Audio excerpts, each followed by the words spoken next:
Assalamu alaikum and good morning to all of you.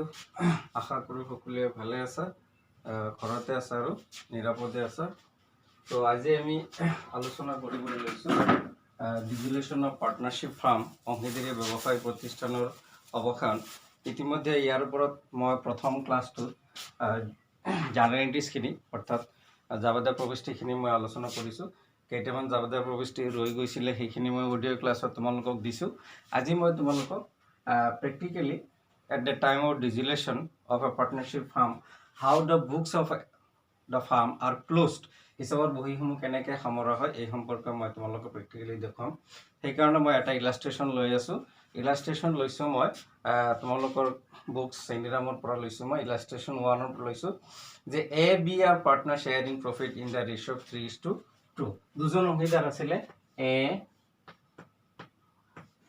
B 3:2 ইমান দিনে তেওঁলোকে লাভ ভোগ কৰি আছিল হঠাৎ তেওঁলোকৰ অংশীদাৰী ব্যৱসায়টো যিকোনো কাৰণতে নহওক বন্ধ কৰিব লগা হৈছে এতিয়া হিচাপৰ বহিসমূহ কেনেকৈ সামৰা হ'ব এই সম্পৰ্কে আমি জাবাদাৰ প্ৰৱিষ্টিসমূহ কেনেকৈ দিব লাগে আমি দিবলৈ ওলাইছোঁ তো তেওঁলোকৰ ব্যৱসায় প্ৰতিষ্ঠানটোৰ বেলেঞ্চ শ্বীটত দিয়া আছে লাইবিলিটি সাইডত ক্যাপিটাল জেনাৰেল ৰিজাৰ্ভ আৰু সান্ড্ৰি ক্ৰেডিটৰ্ছ সান্ড্ৰি এছেটছ আৰু প্ৰফিট এণ্ড লছ একাউণ্ট আছে The firm was dissolved on the above date অর্থাৎ সেই তাৰিখত 31/3/2017 তাৰিখত বন্ধ হৈ গৈছে The assets are realized 13,500 সম্পত্তিখিনি বিক্ৰী কৰি পোৱা হৈছে 13,500 টকা Dissolution expense came to 250 Dissolutionৰ বাবদ ব্যয় হৈছে 250 টকা Give journal entries to close the books of the firm হিচাপৰ বহি সামৰাৰ বাবে প্ৰয়োজনীয় জাবাদাৰ প্ৰৱিষ্টি দিয়া তো আমি প্ৰথমতে কৰিব লাগিব যে ব্যৱসায় প্ৰতিষ্ঠানটো হিচাপৰ বহি বন্ধ কৰাৰ কাৰণে প্ৰথম জাৰ্নেলটি হ'ব যে ব্যৱসায় প্ৰতিষ্ঠানটোৰ হিচাপৰ বহি অৰ্থাৎ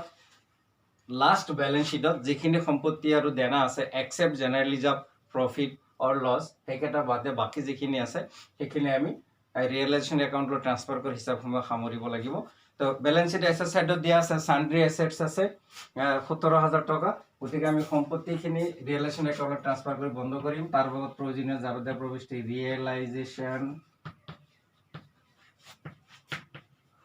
account debit to sundry assets account এই জাবাদাৰ প্ৰৱিষ্টিটো আমি দিব লাগিব অৰ্থাৎ এই জাবাদাৰ প্ৰৱিষ্টি দিয়াৰ লগে লগে সম্পত্তিসমূহ ৰিয়েলাইজেশ্যন একাউণ্টলৈ মূল্যদায়কৰ হিচাপলৈ স্থানান্তৰ কৰা হ'ল আৰু সম্পত্তিৰ হিচাপ বন্ধ কৰা হ'ল এইটো হ'ল আমাৰ প্ৰথম জাৰ্নেলটি তাৰপিছত আছে আমাৰ এছএছ সাইডত আৰু নাই প্ৰফিট এণ্ড লছ একাউণ্ট ইয়াক আমি ট্ৰান্সফাৰ কৰিব নালাগে এইখিনি অংশীদাৰৰ মূলধন হিচাপলৈ ট্ৰান্সফাৰ হ'ব গতিকে ইয়াৰ বাবদ আমি প্ৰয়োজনীয় জাবাদাৰ প্ৰৱিষ্টিৰ লগত আমি যদি নেৰেশ্যন দিওঁ বিং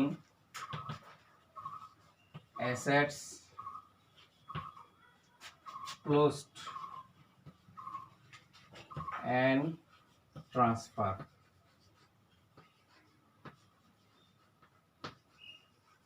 এইটো হ'ব narration being assets closed and transferred 2 number entry হ'ব আৰু যেহেতুকে সম্পত্তি নাই থাকিলে আমি ট্ৰান্সফাৰ কৰিলো হয় লাইবিলিটি সাইডত যিখিনি দেনা আছে তো বেলেঞ্চ শ্বীটত দেখা গৈছে লাইবিলিটি সাইডত ক্যাপিটাল আছে জেনাৰেল ৰিজাৰ্ভ আৰু সান্ড্ৰি ক্ৰেডিটৰ্ছ ইয়াৰ ভিতৰত দেনাৰ ভিতৰত আছে আমাৰ সান্ড্ৰি ক্ৰেডিটৰ্ছ এইটো আমি ট্ৰান্সফাৰ কৰিম sundry creditors account debit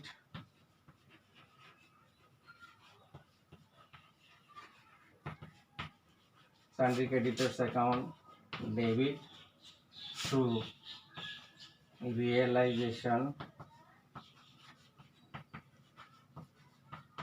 account narration hobo being sundry creditors closed and transferred 3 number এই সম্পত্তিসমূহ বিক্ৰী কৰা হৈছে এসএস খিনি এটা বিক্ৰী কৰিব লাগিব তো এসএস খিনি বিক্ৰী হৈছে 13,500 টকা তাৰ বাবদ এন্ট্ৰি হ'ব cash account debit through realization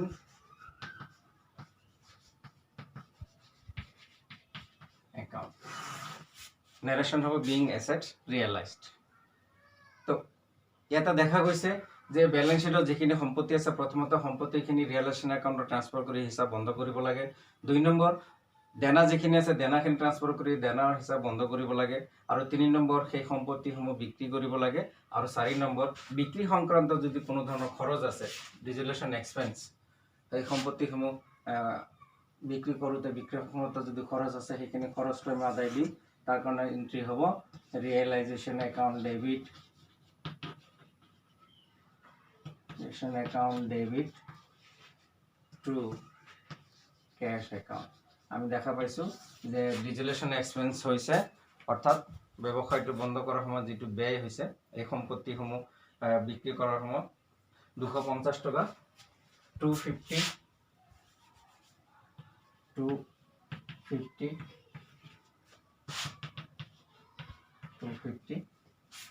5 number সম্পত্তি চাবা যে সম্পত্তি আমি ট্ৰান্সফাৰ কৰিলোঁ, দেনা ট্ৰান্সফাৰ কৰিলোঁ, সম্পত্তি বিক্ৰী কৰোঁ, ডিজুলেশ্যন সংক্ৰান্ত খৰচ আদায় দিলোঁ।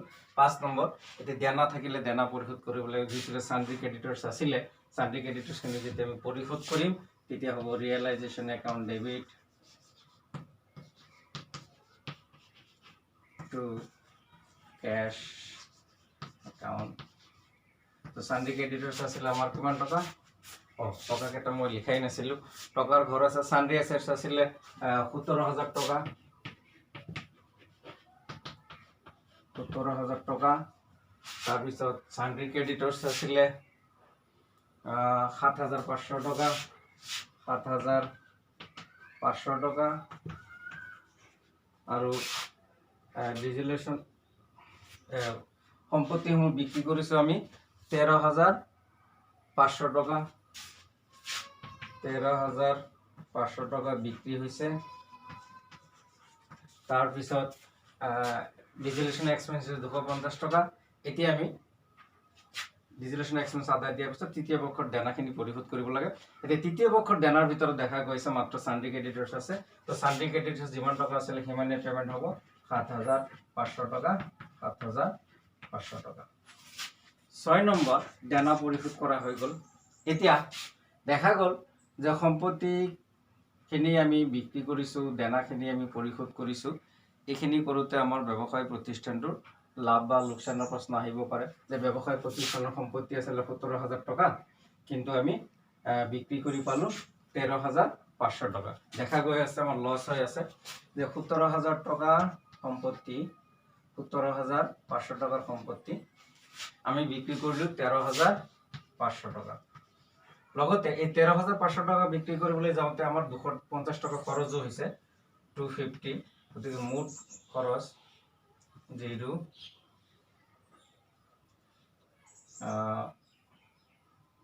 5 7 13,750 টকা।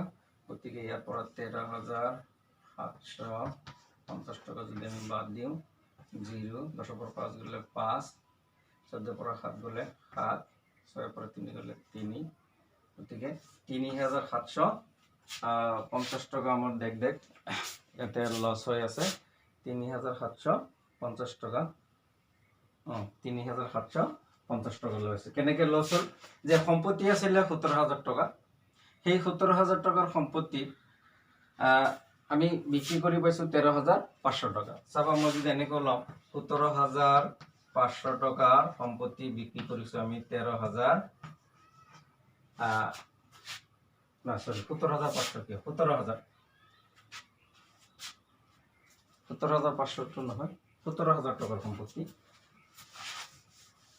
17,000 টকাৰ সম্পত্তি। চাবা যে 17,000 টকাৰ সম্পত্তি আমি বিক্ৰী কৰিছোঁ 13,500 টকা, 13,500 টকা। তেনেহ'লে দেখা পাবা 0 0, 10 পৰা 5 গ'ল 5, আৰু 7 পৰা 3 গ'লে 4, 4,500 টকা আমাৰ দেখ লছ হৈ আছে। তেনেহ'লে চোৱা যে এই 17,000 পৰা 13,500 টকা যদি আমি বিক্ৰী কৰিছোঁ আমাৰ দেখ আমাৰ লছ হৈ আছে 4,500 টকা। কিন্তু ইয়াতে আছে আৰু ইয়াৰ সংক্ৰান্তত আছে যে চান্ড্ৰি এছেট 17,000 বিক্ৰী কৰিলোঁ 13,500 টকা। লগতে ডিজুলেশ্যন এক্সপেন্স কেম টু ডিজুলেশ্যন ব্যয় হৈছে 250 টকা। এতিয়া 4,000 ইয়াতে 0 0, 10 পৰা 5 গ'লে 5, 6 পৰা 3 গ'লে 3, চাবা 6 পৰা 3 গ'লে 3, 3,500 টকা আমাৰ দেখ লছ হৈ আছে। কিন্তু চাবা যে ব্যৱসায় প্ৰতিষ্ঠানটোৰ সম্পত্তিখিনি বিক্ৰী কৰোঁতে ৰিয়েলাইজেশ্যন এক্সপেন্স হৈছে 250 টকা। ৩৫০০ টাকা অলৰেডি আমাৰ লস হলে আৰু ২৫০ টাকা আমাৰ খৰচ হয়েছে, আৰু সেই ২৫০ টাকা যদি আমি যোগ দিওঁ তেনেহলে আমার লস হৈ আছে 0,573 ৩৭৫০ টাকা, অর্থাৎ ৩৭৫০ টাকা আমার লস হয়েছে। আর সেই লস যেতিয়া ভগাই দিম তেতিয়া পার্টনার্স ক্যাপিটাল অ্যাকাউন্ট ডেবিট হব। পার্টনার আসলে A's capital account debit, B's capital account debit,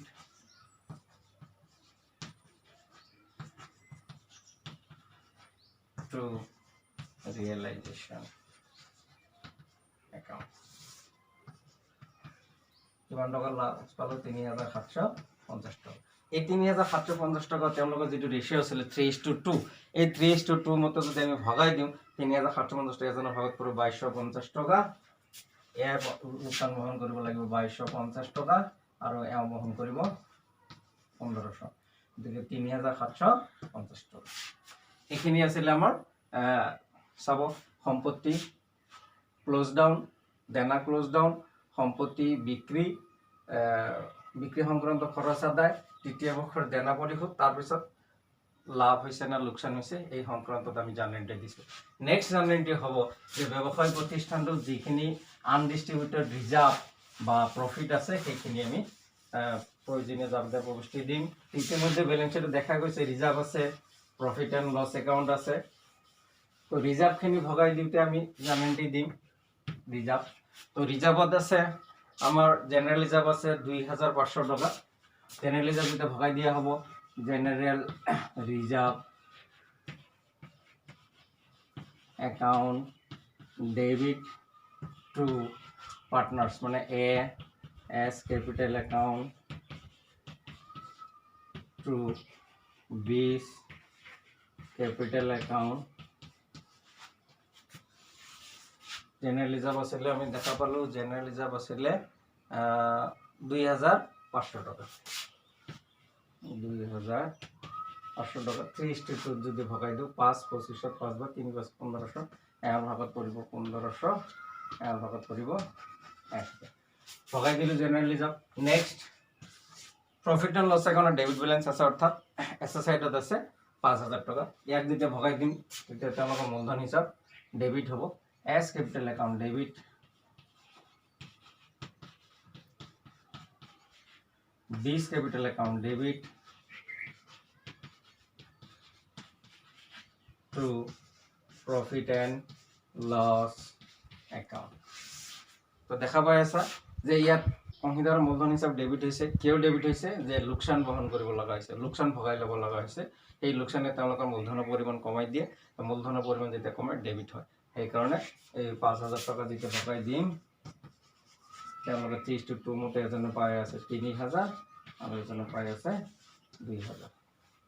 এতিয়া ব্যৱসায় প্ৰতিষ্ঠানত যেতিয়াকৈ সামৰিবৰ সময়, এতিয়া যিখিনি তেওঁলোকৰ প্ৰাপ্য সেইখিনি তেওঁলোকে আদায় দিব লাগিব। ৯ নম্বৰ এন্ট্ৰি চাবা যে এই অংশীদাৰসকলৰ যদি মূলধন হিচাপ ডেবিট বেলেঞ্চ হয় কাৰোবাৰ, তেওঁ ঘৰৰ পৰা টকা আনিব লাগিব, আৰু যদি ক্ৰেডিট বেলেঞ্চ থাকে তেওঁৰ মূলধন পৰিশোধ কৰিব লাগিব। আমি দেখা পাই আছো ইয়াতে যদি পার্টনার্স ক্যাপিটাল অ্যাকাউন্ট মই এটা ওয়ার্কিং নোট দি বনাও, ওয়ার্কিং নোট এটো এ এটো বি দুজন, তো এর আৰম্ভণি মূলধন আছিলে আমি দেখা পাই আছিলো এর ১০০০০, বি ২০০০, এওর হল ১০০০০ টাকা, এওর হল ২০০০ টাকা। জেনারেলি যাওয়ার ভাগ পাইছে, এও পাইছে ১৫০০ টাকা, এও পাইছে ১০০০ টাকা। এই হল এওর ১১৫০০, এওর হল ৩০০০। এতিয়া তেওঁলোকৰ লোকচানৰ বহন কৰিব লগা হৈছিলে। মনত আছে যে তেওঁলোকৰ ব্যৱসায়টোৰ লোকচান হৈছিলে ৩৭৫০ টাকা, তাৰে এজনৰ বহন কৰিব লগা হৈছিল ২২৫০ আৰু এজনৰ ১৫০০ টাকা। মাইনাস লস আছিল এওৰ আছিলে ২২৫০ টাকা আৰু এওৰ আছিলে ১৫০০ টাকা। তাৰপিছত আৰু এটা লস আছিলে প্ৰফিট এন্ড লস একাউন্ট যেতিয়া ভগাই লৈছিলে এজনৰ ভাগত পৰিছিলে ৩০০০ টাকা আৰু এজনৰ ভাগত ২০০০ টাকা, অৰ্থাৎ এওৰ ৩০০০ টাকা, এওৰ লোকসান হল ২০০০ টাকা। এতিয়া চাবা এতিয়া এওঁৰ 11,500 পৰা এইখিনি 11,500 টকা আৰু এইখিনি হৈছে তেওঁৰ লোকচান 2250 3000 অৰ্থাৎ 2000 3000 5250 টকা 5250 টকা এওঁৰ লোকচানখিনি যদি বাদ দিওঁ 0 10 পৰা 5 গ'ল 5 4 পৰা 2 গ'ল 2 6250 টকা ব্যালেন্স থাকি গ'ল 6250 টকা অর্থাৎ এওঁৰ মুঠ লোকসান 5250 টকা বাদ দিলে 6250 টকা আদায় দিব লাগে কারণ এর একটু ক্রেডিট ব্যালেন্স থাকি গ'ল এতে বিল দেখা গৈছে যে তেওঁৰ মূলধনে হল 3000 তাৰপৰে তেওঁৰ লোকসানৰ ভাগ কৰিব লগা হৈছে 3500 অৰ্থাৎ দুটা যোগ কৰি যদি আমি বাদ দিম 3500 বাদ দিলে এওঁৰ 500 টাকা ঘাটি হৈ আছে এইটো হৈছে ডেবিট ব্যালেন্স মাইনাসত ওলাইছে তো এই 500 টাকা তেওঁ ঘৰৰ পৰা এতিয়া বি আনিব লাগিব তো আনাৰ কাৰণে প্ৰয়োজনীয় যাৱতীয় প্ৰবিষ্টি হ'ব নম্বৰ ক্যাশ অ্যাকাউন্ট ডেবিট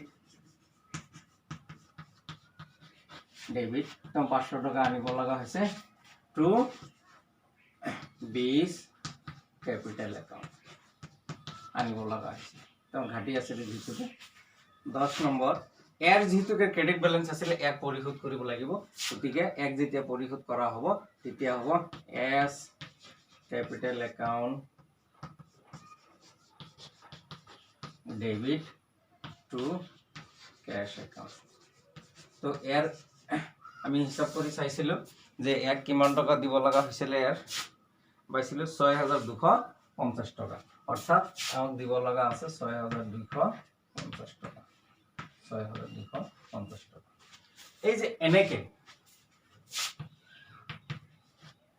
হিসাবৰ বহীসমূহ সামৰা হয় যেতিয়া পাৰ্টনাৰসকলক পেমেন্ট কৰা হল ইয়াৰ পিছত দেখা যাব যে ব্যৱসায় প্ৰতিষ্ঠানটোৰ 1 টকা হাতত জমা নাথাকে বা 1 টকা ঘাটি নাথাকে অৰ্থাৎ গোটেইখিনি ধন তেওঁলোকৰ মাজত বিতৰণ কৰা হয় তো এই আছিল আমাৰ অংশীদাৰী ব্যৱসায় প্ৰতিষ্ঠানৰ ডিজিলেশ্যনৰ সময়ত হিসাবৰ বহীসমূহ সামৰাৰ পদ্ধতি এইদৰে হিসাবৰ বহীসমূহ সামৰা হয় এইখিনি আছিল প্ৰয়োজনীয় যাৱতীয় প্ৰবিষ্টি তো মই তোমালোকক হোমৱৰ্ক হিচাপে এই শ্ৰেণীৰামৰে ইলাষ্ট্ৰেশ্যন 2 আৰু 3 এই দুটা ইলাষ্ট্ৰেশ্যন তোমালোকে ঘৰত ইলাষ্ট্ৰেশ্যন